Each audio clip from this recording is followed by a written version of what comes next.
जो बोल है पानी जी, चैतन्य स्वरूप की दृष्टि होने पर पर्याय में स्वपर का ज्ञान प्रकट हुआ,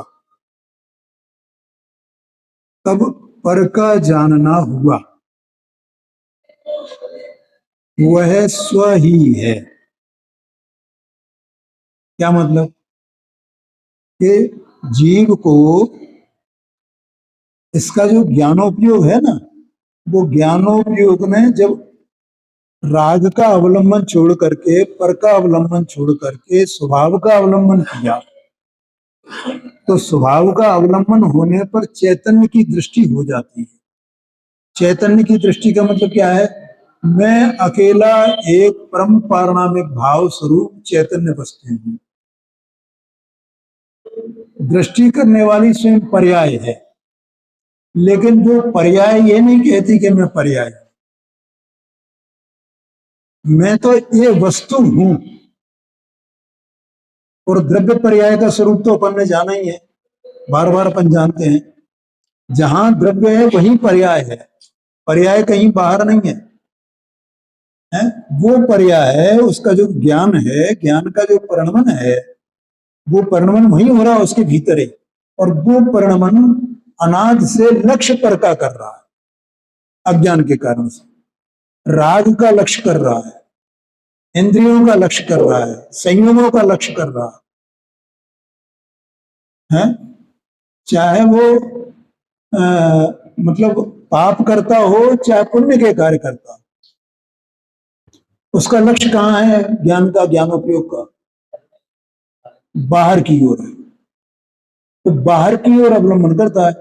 अब किसी प्रकार से कालब्धि आने पर ऐसा उसका भवितव्य बना कि उसने ये सब बातें समझी, वो ये देह मनवाणी मेरा स्वरूप नहीं है, ये राग मेरा स्वरूप नहीं है, ये पुण्य पाप के भाव, ये सब संसार के कारण है।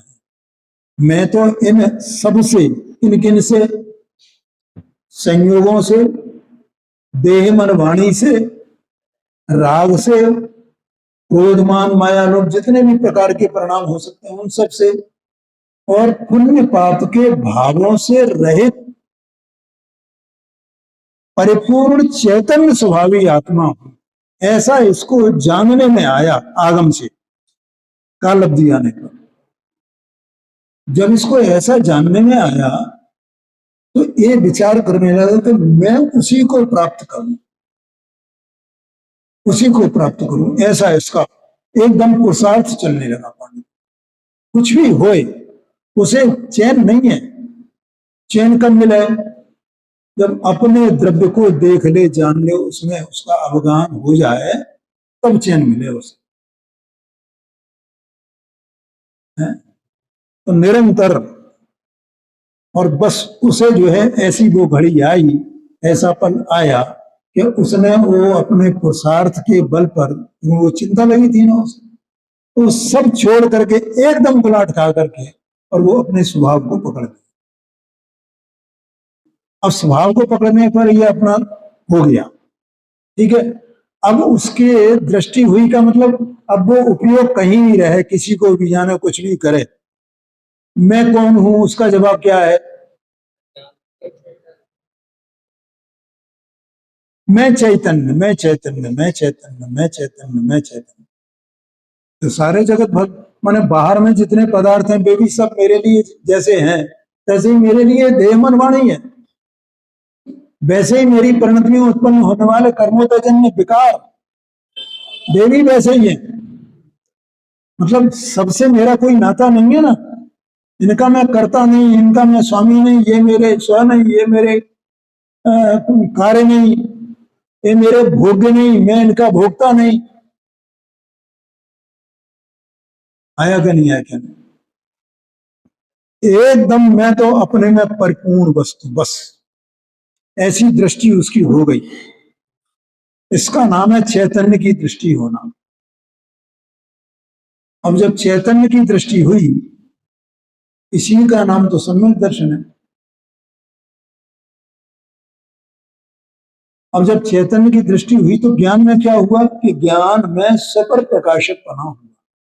देखो, जब तक सम्यक दर्शन नहीं होता ना, तब तक ज्ञान तो होता है, लेकिन वो ज्ञान सफल प्रकाशक रूप नहीं होता है। माने स्वभाव में तो सफल प्रकाशक होने की शक्ति है, हाँ, लेकिन परिणमन में सफल प्रकाशक बना नहीं होता है। तो सम्यक दर्शन हुआ तो परिणमन में सफल प्रकाशक बना, तो सफल प्रकाशक बना हुआ तो ये सब काय से जाना था उसने?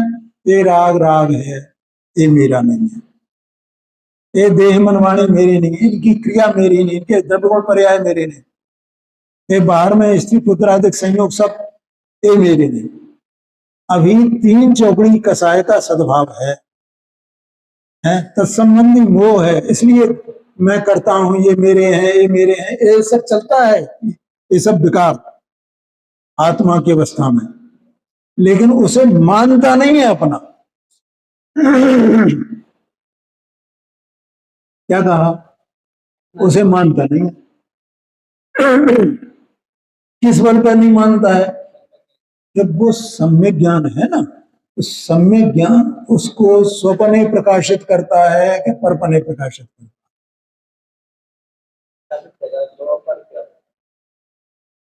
तो जो पर हैं अपने नहीं है उनको उन पने, और जो आप है सो आप पने है। संबर निर्जरा मोक्ष ये कथनचित अपने भाव हैं, तो ये अपने हैं, अनंत गुण अपने हैं, अपनी शक्ति अपनी है, अपना सुख है, अपना ज्ञान है, अपना दर्शन है।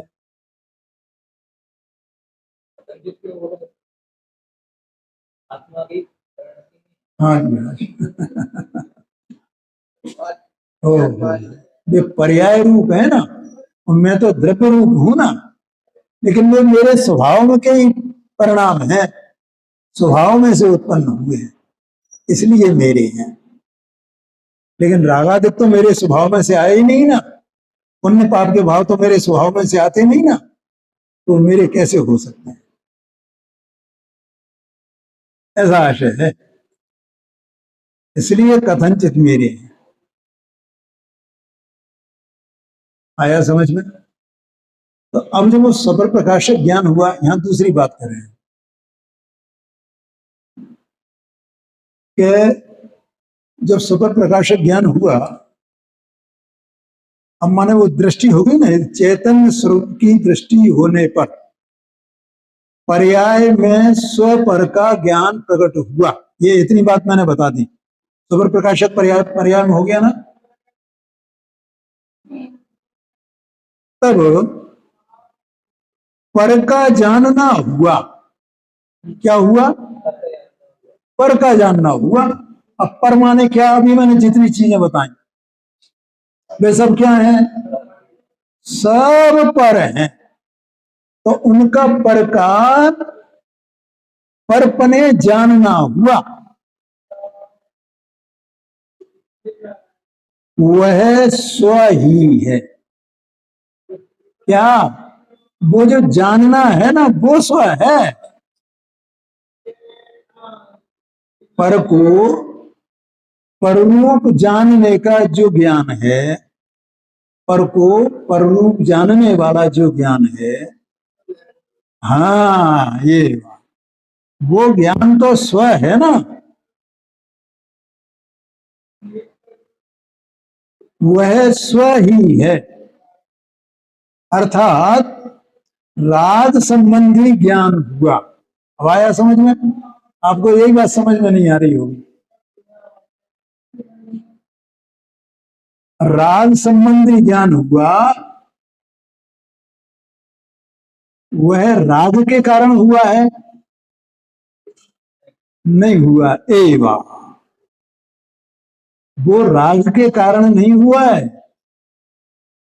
अथवा वह राग का ज्ञान है, ये नहीं कहा, ऐसे ही जाएगा। ये हमने शास्त्र पढ़ा, शास्त्र का ज्ञान है, इसको जाना तो इसका ज्ञान, इनको जाना तो इनका ज्ञान, एक कथन बात अलग है, कथन पद्धति अलग है, लेकिन कि ज्ञान उसका है क्या कि ज्ञान स्व है। कौन सा ज्ञान? जो स्वपर प्रकाशक ज्ञान है, वो पर को पर रूप जानने वाला जो ज्ञान है, वो ज्ञान तो स्व है, स्व का ही है? स्व से अभिन्न है ना, तन्मय है ना, स्व से तन्मय है कि राग से तन्मय हुआ है? राग से तन्मय नहीं हुआ। इंद्रिय, मन, वाणी, इन सबको जानने वाला ज्ञान, वो इनसे तन्मय नहीं हुआ है, वो चैतन्य वस्तु से ही तन्मय है।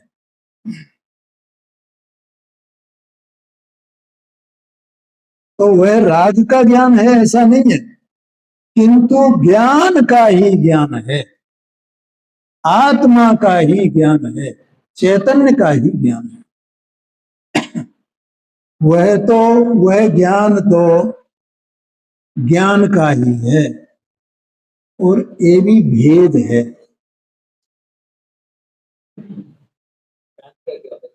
हाँ जी, हाँ, वो तो अभेद ही है ना, वो तो वही है ना, ये बात है। इस प्रकार से गुरुदेव जी ने बात, और ये बात देखो 75 नंबर की गाथा समय सारथी शास्त्र में है, वहां ये आया है कि ज्ञानी जो होता है तो आत्मा ज्ञानी हो गया है, इसका लक्षण क्या है? हाँ, तो वो उसमें 75 नंबर की गाथा में यह आया है कि जब ये आत्मा ये जानने लगे कि मैं कर्म का करता नहीं हूं, मैं नो कर्म का करता नहीं हूं, मैं उनका ज्ञाता हूं, तो ये लक्षण ज्ञानी का है। समझ गए ना? ऐसा जानने लगे, और जानने का मतलब वही जो स्वप्न प्रकाशिक ज्ञान प्रकट हुआ उसकी बात।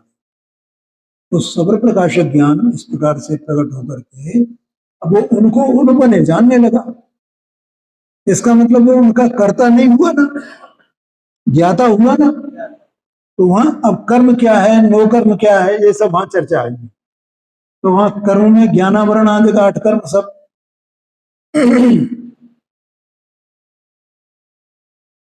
वे किसके हैं? ज्ञानावरण आदि का 8 कर्म 6 द्रव्यों में किसके हैं? इनके परिणाम है वे पुद्गल के परिणाम। देह, मन, वाणी, ये सब नो कर्म रूप ये जो परिणाम है, किसके परिणाम है? ये पुद्गल के परिणाम है।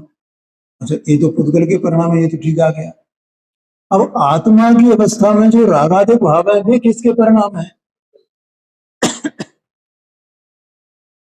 पुण्य पाप के भाव, रागादिक भाव।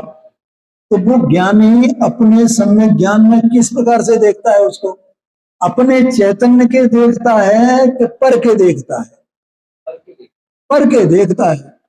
तो पर माने क्या? कि पुद्गल,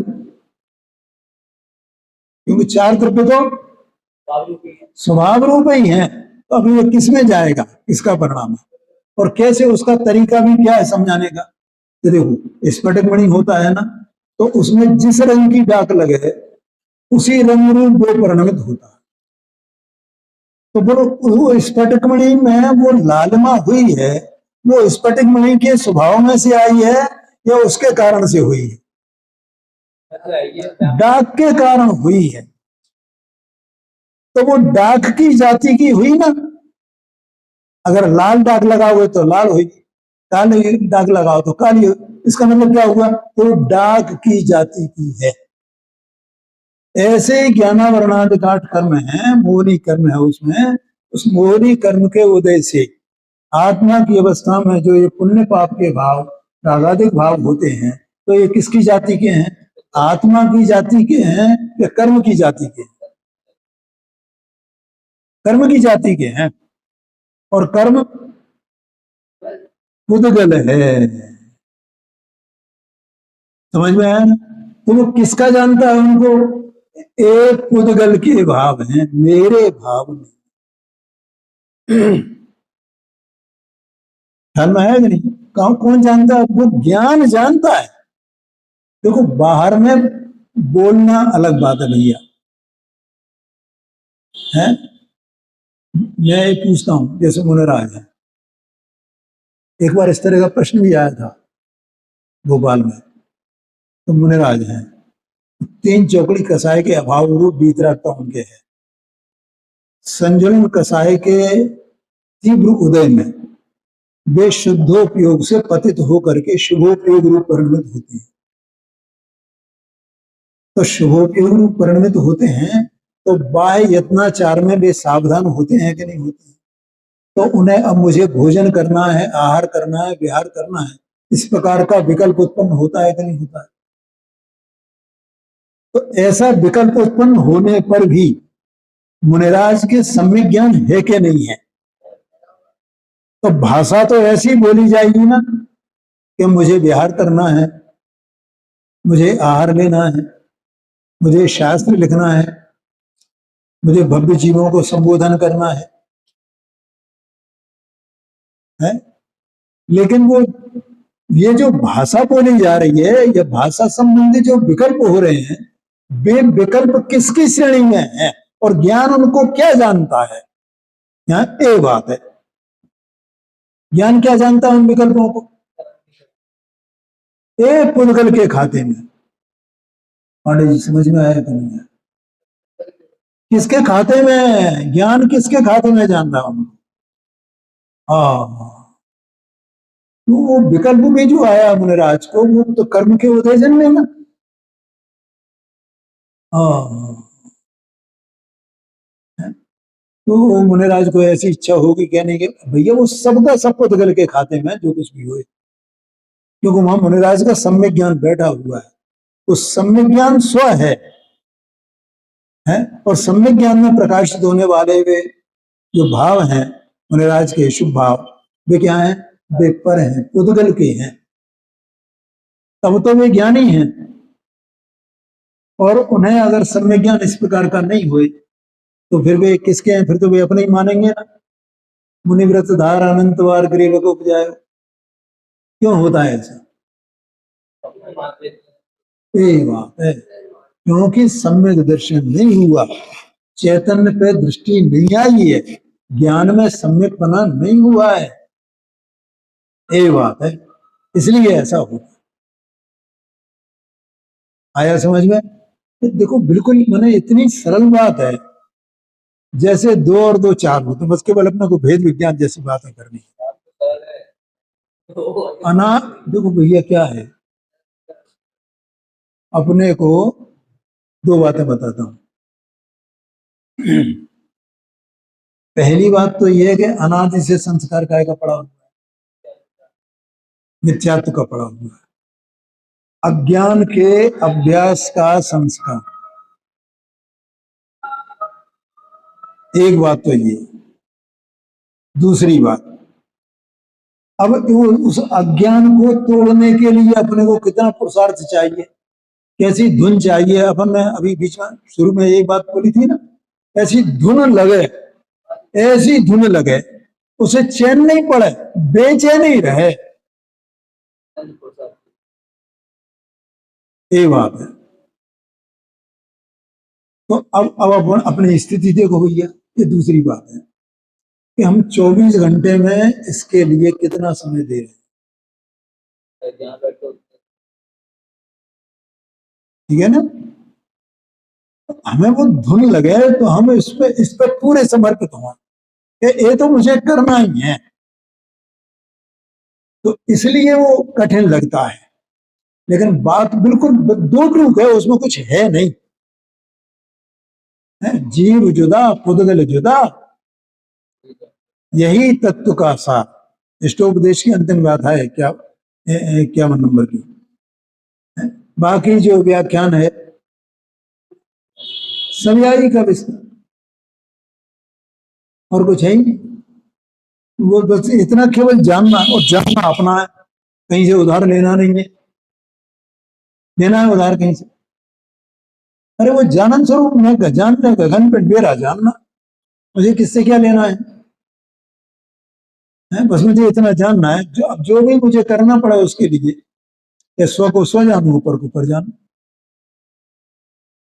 लेकिन वो होता क्या है, ये अनादि अज्ञान के संस्कार के अभ्यास के संस्कार के वश है ना जी, जो है बस वो उसे ये पुण्य पाप के उसमें भेद में इसमें उसमें उलझ जाता है। ये क्रिया करो, वो क्रिया करो, फलाना करो, ये पाप छोड़ो, ये पुण्य करो, फलाना करो।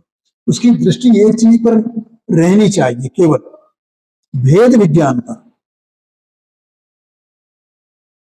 आया कि नहीं आया? अब जब इधर गया वो शंका होने लगती है, अरे ठीक है भाई, ये पाप तो छुड़ाना चाहिए, पाप तो छुड़ाना चाहिए, ये पुण्य करना चाहिए ना, पुण्य करना चाहिए ना। अब यहाँ ऊर्जा से फिर क्या हुआ, वो मेन जो ऑब्जेक्ट है वो छूट गया। क्या कहा? वो प्रश्न तो चिंता मत करना, पूछ लेना तुम।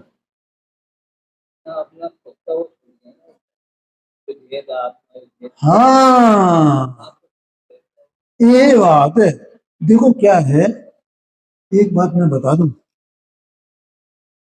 हमें बड़ी भ्रांति बैठी भैया। क्या है कि हम बाहर की क्रिया से पुण्य, क्रिया से पाप मानते हैं, तो हम लोग क्रिया की संभालने लगते हैं।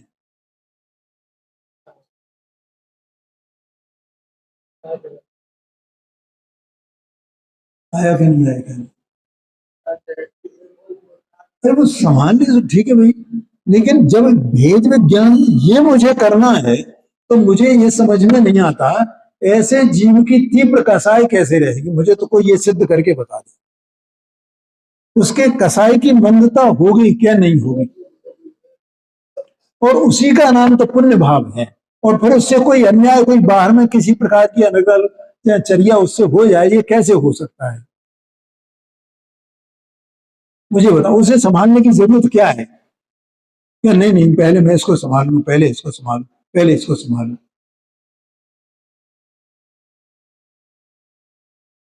आया कि नहीं है कि नहीं?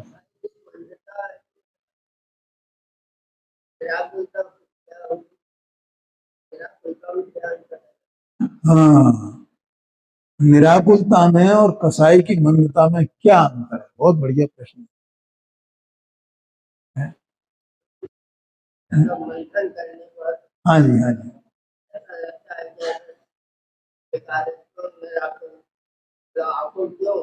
हाँ जी, हाँ जी।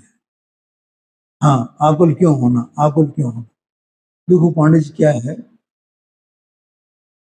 निराकुलता तो निर्मल श्रद्धा, निर्मल ज्ञान, आत्माश्रित जो भाव है, उसका नाम निराकुलता है। तो मतलब एकदम टूट गया है जी, एकदम टूट गया वो। हाँ जी, हाँ जी, ये बात है। वही निराकुलता है।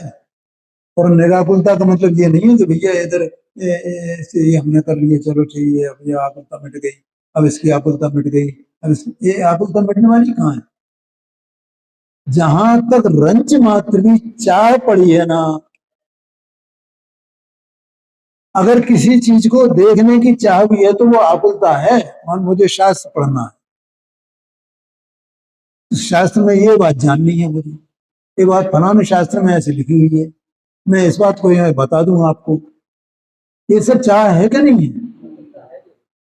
ये सब आकुलता है, सब आकुलता है। तो निर्मल जो ज्ञान प्रकट हुआ वो निराकुल है अंदर में, तो सुपर प्रकाशक ज्ञान है। और वो ज्ञान ही अज्ञान को पहचानता है, और कोई नहीं पहचानता उसे।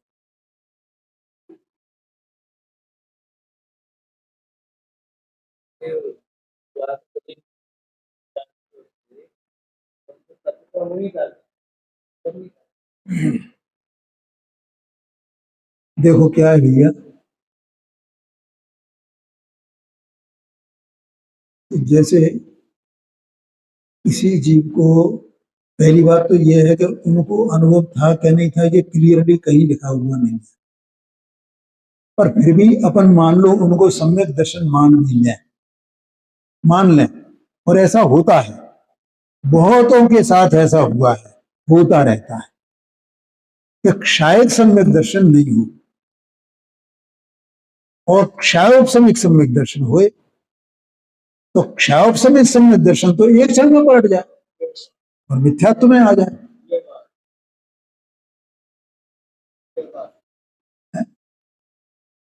और मिथ्यात्व में आ जाए और फिर उसको क्रोध आ जाए,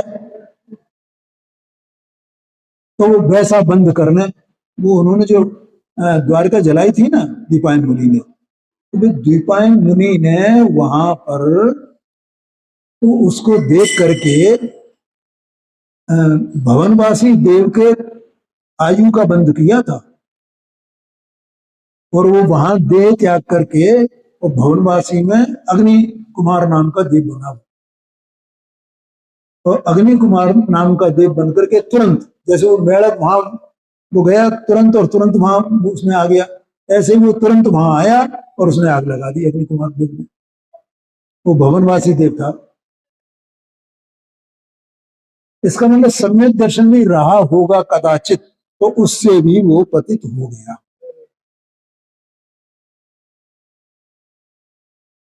दूसरा, ये जो भवनवासी देव होते हैं ना, मैंने कल ही पढ़ा था उसमें पद्म पुराण में, तो उसमें ये लिखा है कि चार प्रकार के जो देव होते हैं भवनवासी ज्योति वगैरह वगैरह, उनमें ये सबसे निकृष्ट देव होते हैं, सबसे नीची जाति के देव होते हैं भवनवासी चारों में।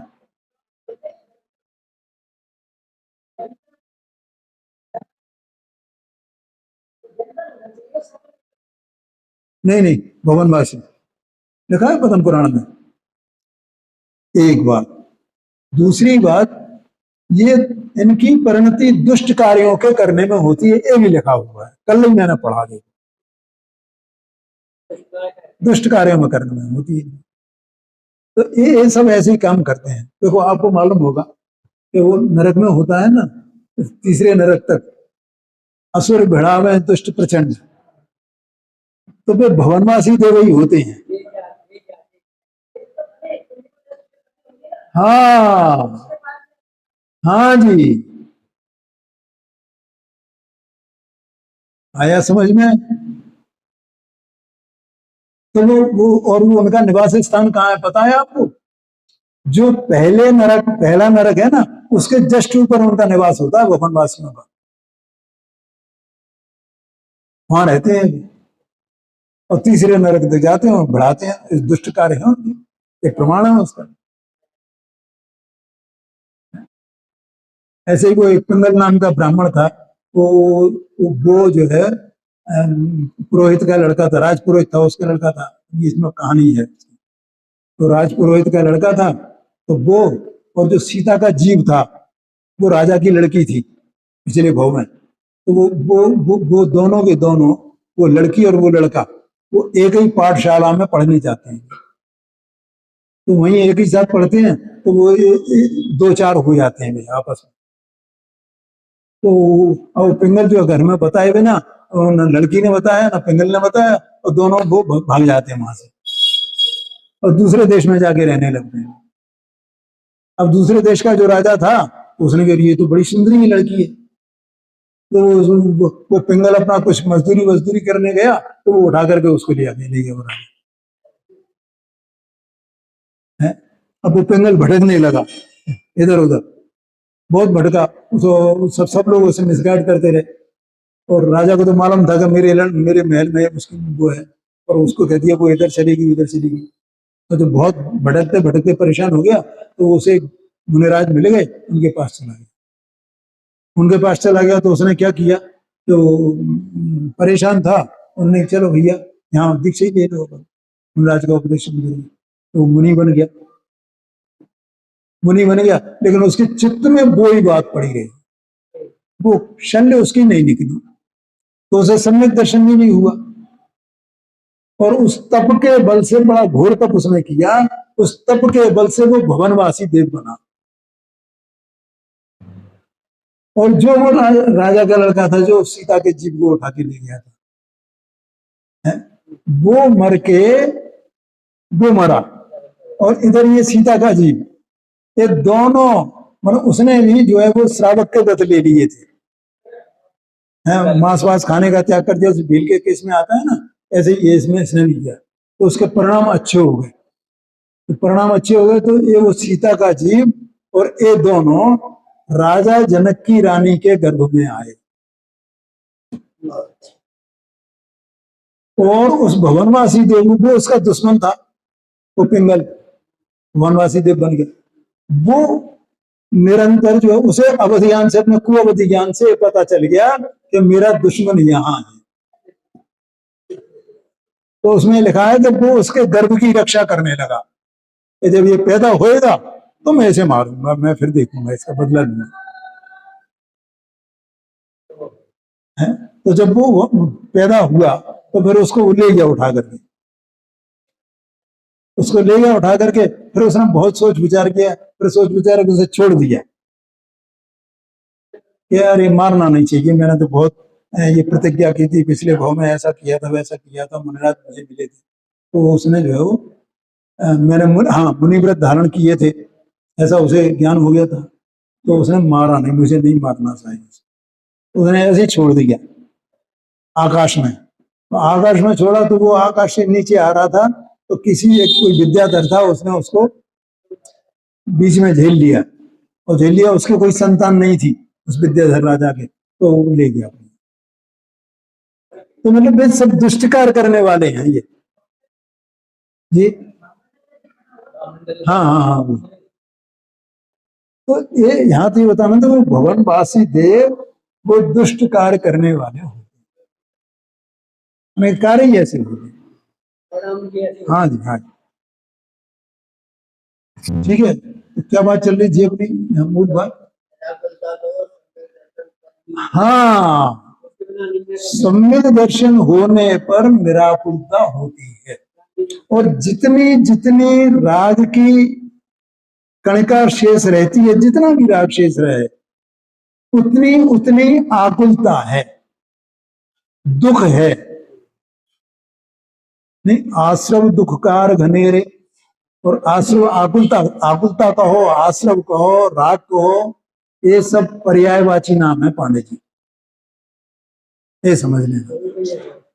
ठीक है, तो मैं ये कह रहा था वो बात कि वो हम जो है वो जड़ की क्रिया संभालने में लग जाते हैं।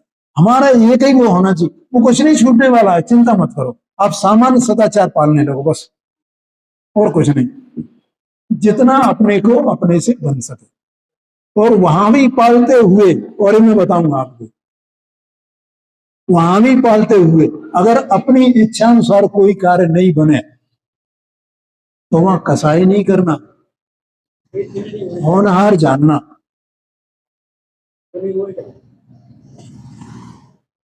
क्या कहा? होना, मैंने तो ऐसा व्रत ले लिया, मैंने तो ऐसा किया है, मेरी घरवाली ऐसा नहीं कर रही है, मेरी ये बहू ऐसा नहीं कर रही है। कुछ नहीं, शांति शांति रहो, बिगड़ेगा किसका, किसका बिगाड़ होगा? उनका जो कुछ होगा वो उनके अपने परिणाम से, हमारा उससे कोई लेना देना नहीं है। जो बन जाए से बस शांति से, शांति शांति रखना, शांति रखना, शांति है। वो ठीक है जो हो जाए, लेकिन वहां मतलब दुख नहीं करना, दुखी नहीं होना, शांति रखना, होनहार मानना उसको, ऐसा ही होना है, ये है, समझ ले। कार्य करना है, क्यों हम अगर हम वहां कसाय करेंगे, ज्यादा कुछ करेंगे, तो हमारा वो कार्य छूट जाएगा ना, उस कार्य की कितनी हानि हो जाएगी ये समझ लेना। हाँ, वो बहुत, मैंने एक क्षण में कितना नुकसान कर लिया अपन उसके निकट पहुंच रहे थे और कहां पहुंच गए, कहां के कहां, मैंने हमने अपने आप को कहां फेंक दिया ले जाकर।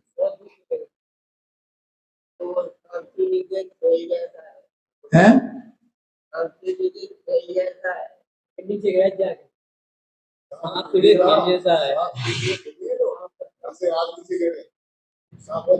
हाँ हाँ, बिल्कुल बिल्कुल बिल्कुल बिल्कुल, सांप सीढ़ी वाला खेल, बिल्कुल बिल्कुल बिल्कुल, वहां पहुंचे और नीचे पहुंच गए, तो सांप वाला काम है। हैं?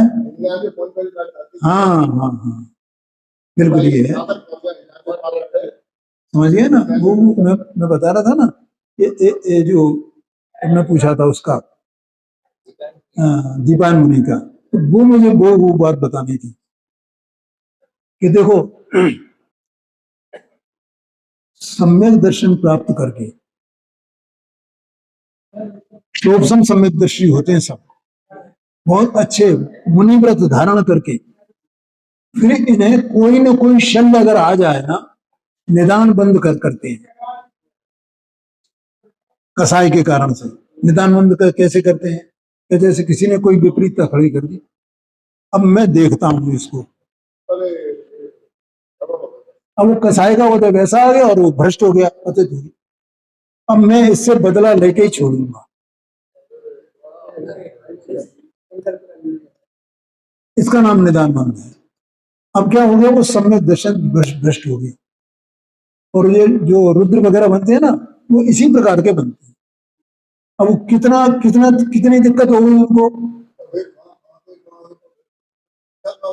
देव बनेंगे भी तो भी कुदेवों में जाएंगे, भवनवासी इत्यादि की तरह रुद्र बनेंगे, कितना काल उसमें चला जाएगा उनका। कहाँ पहुंच गए थे, बिल्कुल एकदम निकट, सम्यक दर्शन सम्यक ज्ञान प्राप्त करके सम्यक चारित्र भी प्राप्त करके कहाँ पहुंच गए, तीन चौकड़ी कसाय का अभाव हो गया है, ऐसी दशा थी। और वहां से लौटे नीचे, और जरा सी कसाय उत्पन्न हुई, शल्य आ गई, और वो सब खेल बिगड़ गया। ये तो प्रथमान योग की बातें हैं।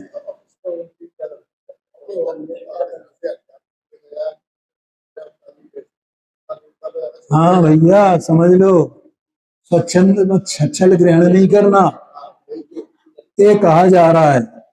हमें वो बात मुख्य नहीं करनी है यहाँ, हमें इसमें से सबक क्या लेना है कि भैया वो तो अब केवल ज्ञान में मेरे भी ऐसी शल्य आ जाए, मेरी भी ऐसा हो जाए, तो मैं भी ऐसा बंद कर लूं तो अच्छी बात है ना। वो तो केवल ज्ञान में ऐसे ही निश्चित था ना। ये बात है, हाँ ये बात है। आया ख्याल में भैया, वो वही सांप सीढ़ी वाला, ओहो उसमें से कहाँ चला जाएगा ये, ऐसा है। देखो, चलो ये बहुत बढ़िया, ये समझ में आया भैया।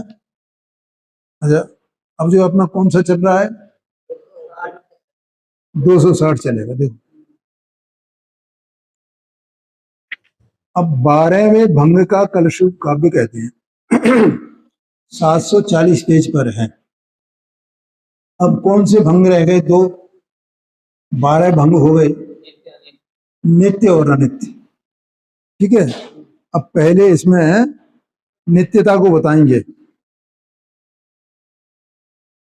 इसको बताएंगे नित्यत्व का भंग। ठीक, 260 नंबर का कलश।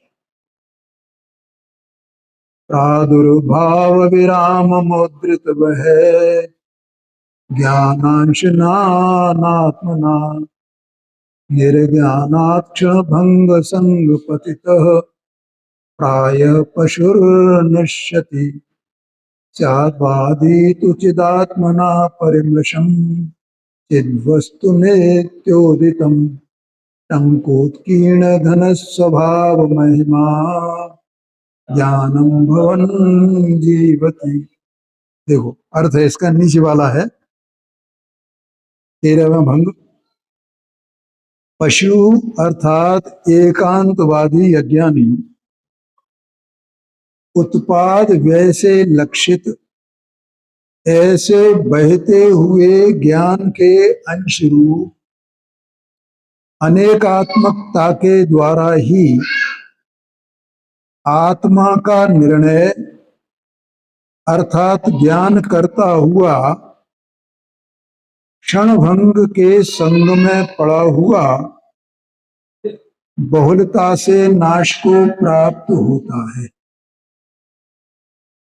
क्या कहा, देखो, ये अंदर में चैतन्य वस्तु है ना पाणी जी, क्या कहा, ये नित्य नित्यात्मक है। माने कल भी बदलना और नहीं बदलना ये बात आई थी ना, है? तो एक बदल करके भी नहीं बदलता है और नहीं बदल करके भी बदलता है। ठीक है, ऐसा इसका स्वभाव है। डॉक्टर साहब ने बहुत सरल भाषा में यही बात लिखी है, बदल करके भी नहीं बदलता है और नहीं बदल करके भी बदलता है। कौन सा दृष्टांत दिया था भैया कल, ध्यान में है? नहीं है? कहाँ गए तुम, फिर वहां से कहाँ पहुंचे, फिर वहां से वहां पहुंचे हैं, फिर वहां से यहाँ आए, तो तुम वही हो क्या तुम बदले हो? बदले हो क्या वही हो? बोलो, कपिल नाम का लड़का बदल गया क्या? नहीं बदला। तो क्या क्या बदला? यही बात, वो अवस्थाएं बदल गई और इसी की भी अवस्थाएं थी। वो बदल करके भी नहीं बदला है और नहीं बदल करके भी बदला है। हर चीज की ऐसी दशा है। थोड़ा अपन गौर करो उस पर, क्या पांडे जी, है ना? क्या करें, गौर करो उस पर। तो ऐसे ये देह मन वाणी से भिन्न अंदर में जो चैतन्य वस्तु है, ये बदलती भी है और नहीं भी बदलती है, बदल करके भी नहीं बदलती है, नहीं बदल करके भी बदलती है। अब ये जीव अनाद से इसकी दृष्टि काय पर है, बदलने वाले भाव पर या नहीं बदलने वाले भाव? अब बदलने वाले भाव पर कैसे दृष्टि है? कि देखो, मैं दृष्टांत दे रहा हूं अभी तो, कि मैं पहले छोटा था ना, फिर इतना बड़ा हो गया, फिर इतना बड़ा हो गया, फिर इतना बड़ा हो गया, फिर ये हो गया, फिर ये हो गया, तो मैं ये हो गया हूं ना, है? अब मैं ये हो गया, अब मैं ये हो गया, अब मैं ये हो गया, इसका मतलब काय पर दृष्टि है अपनी, और उसी से चिपटे रहते हैं अपन। अपन ने कभी याद नहीं किया कि मैं तो वो का वो ही हूं। एक दृष्टांत है केवल, अभी आया कि नहीं आया क्या, कि मैं तो वो का वो ही हूं। ऐसी हमारी दृष्टि जो बदलने वाला भाव है, ऐसी उस पर पकड़ पड़ी हुई है जबरदस्त, और इसी पकड़ से अपन अब मुझे ये करना है, अब मुझे ये आगे और करना है, अब मुझे ये और करना है, मतलब मुझे वो बनना है।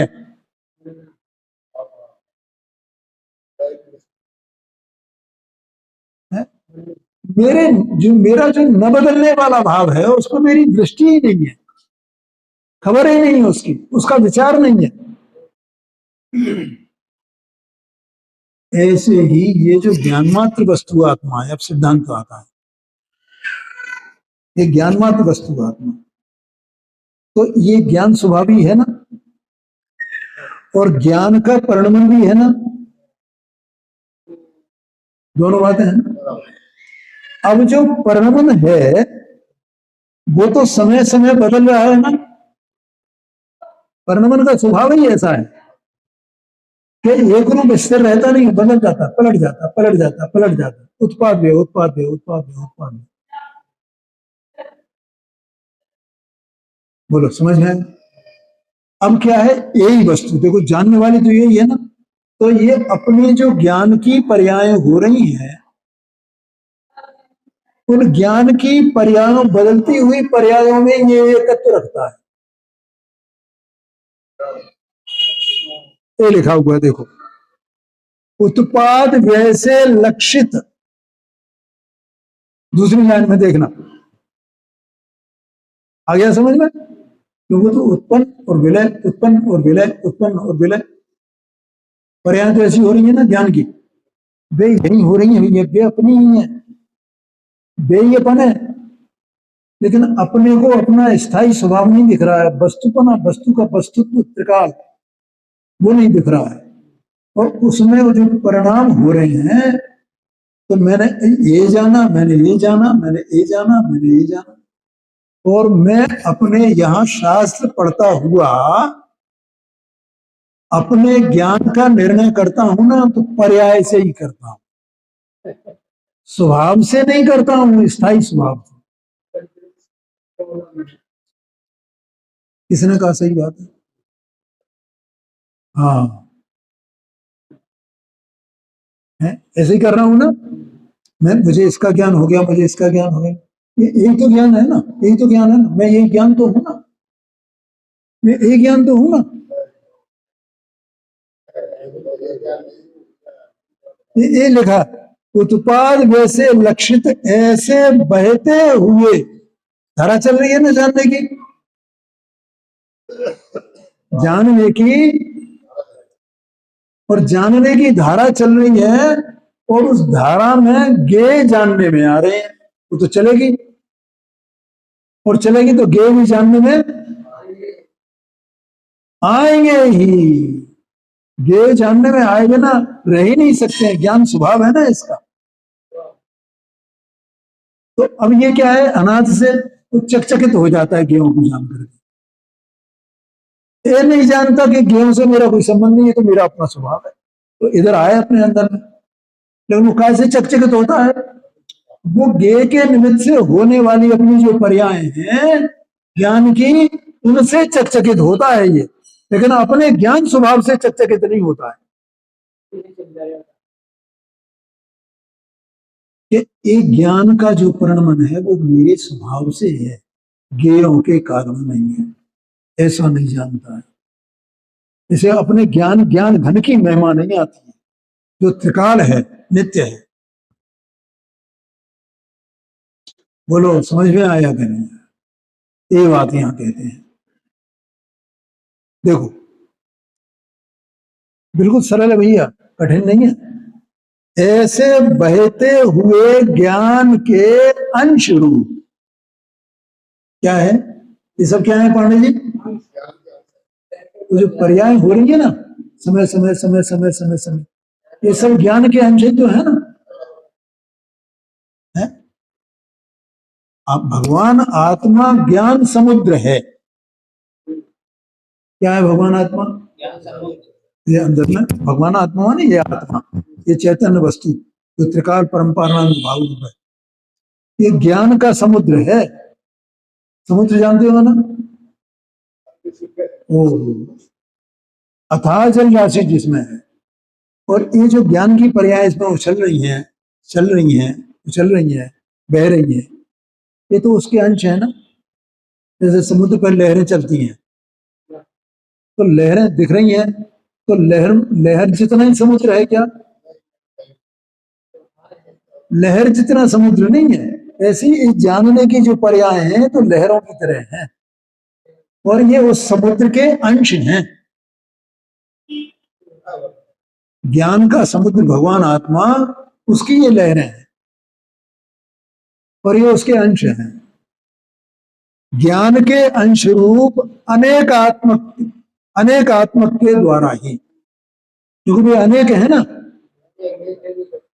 क्या कहा? अनेक है, अनेक है, अनेक है, अनेक है, अनेक है। देखो दो बातें हैं पांडे जी, दो बातें क्या?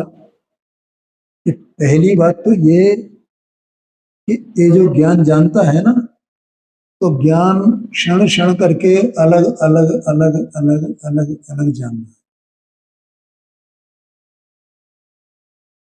एक बात। दूसरी बात कि ये जो ज्ञान अलग अलग अलग अलग ऐसा जान रहा है, तो यहाँ अलग अलग पना छोड़ दें अपन, तो हर एक पर्याय में जानने का स्वभाव है कि नहीं?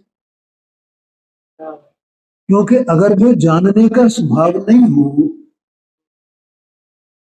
तो वो जाने काय से? लेकिन वो जानने का स्वभाव स्थायी है कि वो अलग अलग है? स्थायी है। जानने का स्वभाव तो स्थायी है, और जानने की पर्याय अलग अलग है। एक वस्तु में दो भाव। तो ये किससे चकचकित है? जानने की पर्याय से चकचकित है। वे अनेक हैं, लेकिन जो एक है, जो स्थायी है स्वभाव, उससे चकचकित नहीं होता। बोलो, समझ में आया कि नहीं? हाँ जी, हाँ जी, आया समझ में? या वो स्वभाव, तो उस स्वभाव का तो ये दल है, ये समुद्र है उस स्वभाव का। वहां देख, कोई देखो, पर्याय में द्रव्य में कोई भेद नहीं है, स्थान एक ही है। ये एक ही जगह होने पर भी ये इसकी चित्त की गजब के बंद है। वो तो देखो कि ये पर्याय को पकड़ के बैठा है और स्वभाव को नहीं पकड़ पा रहा। क्या कहा? पर्याय का परिणमन जहां है, वही स्वभाव है कि कहीं दूरी दूरी है उनमें? अरे वही है, वो ही है, लेकिन इसकी चित्त की विलक्षणता देखो, विपरीतता देखो, कि ये पर्याय को तो पकड़ता है और स्वभाव को पकड़ नहीं पकड़ता है।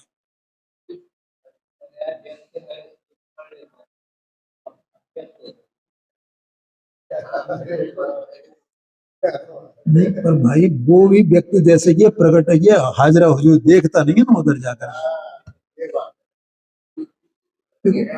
देखो इतनी बात बताई जा रही है ना, ये बात अपनी समझ में आ रही है कि नहीं आ रही, मैं ये पूछता हूँ। नहीं, वो जानना हो रहा है, जानना हो रहा है, तो जानना ये कहा जाए इंद्रियों से हो रहा है, क्रियों से हो रहा है, शरीर से हो रहा है।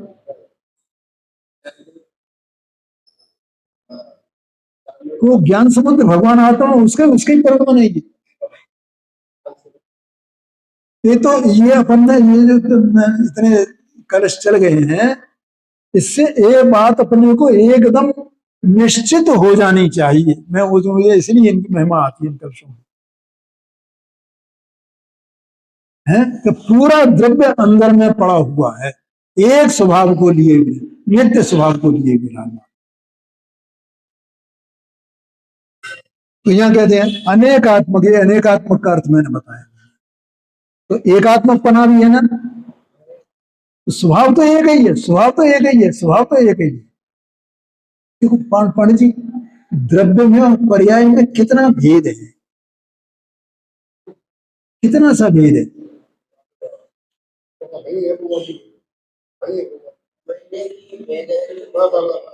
वास्तव में देखा जाए तो ना द्रव्य का भेद है, ना क्षेत्र का भेद है, ना काल का भेद है, ना भाव का भेद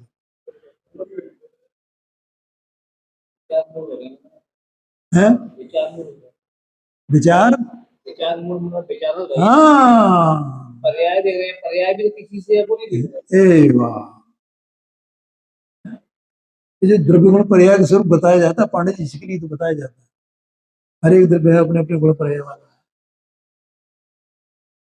तो अनेकात्मक के द्वारा ही निर्णय अर्थात ज्ञान करता हुआ क्षण भंग के संग में पड़ा हुआ।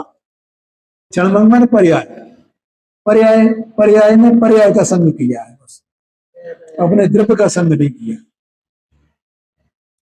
बहुलता से नाश को प्राप्त होता है। ऐसे अपना नाश कर दिया, खत्म कर दिया, माना अपने स्वभाव को, अपनी सत्ता को माना, नहीं माना। और इसके कारण से क्या है ये इसमें इधर तो अब ये मैं हूं, ये इसका विस्तार सब इसमें हो जाता है।